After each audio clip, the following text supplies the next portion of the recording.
एक बार एक किसान हर कभी आने वाले आंधी तूफान, ओलावृष्टि, तेज धूप इत्यादि से परेशान हो गया, क्योंकि कभी कभी फसल ज्यादा खराब हो जाती थी।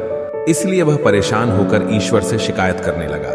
किसान बोला, आप ईश्वर तो है, लेकिन फसल को कब क्या चाहिए इसकी जानकारी नहीं है। जिसकी जरूरत भी नहीं होती है वह भी देते रहते हैं। इसलिए आपसे मैं विनती करता हूं कि आप मुझे एक मौका दीजिए, मेरे कहे अनुसार मौसम कीजिए, फिर हम सब किसान अन्न के भंडार भर देंगे। ईश्वर मुस्कुराए और बोले, ठीक है, आज से तुम्हारे अनुसार मौसम रखूंगा। किसान खुश हो गया। किसान ने अगली फसल में गेहूं की बुवाई की। उसने जब चाहा तब धूप मिली, उसने जब चाहा पानी मिला।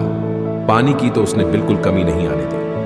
आंधी, बाढ़ और तेज धूप तो उसने आने ही नहीं दी। समय बीतने पर फसल बढ़ी हुई। किसान भी बहुत खुश हुआ कि इस बार शानदार फसल दिख रही है।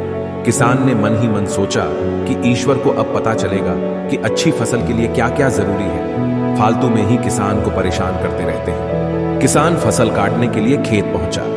गेहूं के पौधे की बालियों को हाथ लगाया तो उसके पैरों तले जमीन खिसक गई। उसने देखा कि किसी भी पौधे की बालियों में एक भी दाना नहीं था।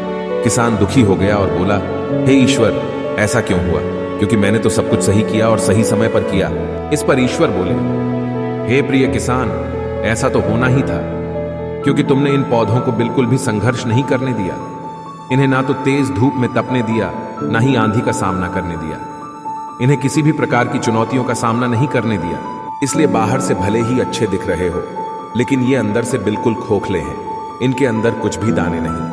पौधे जब विभिन्न चुनौतियों का सामना करते हैं तो उनमें ऊर्जा पैदा होती है।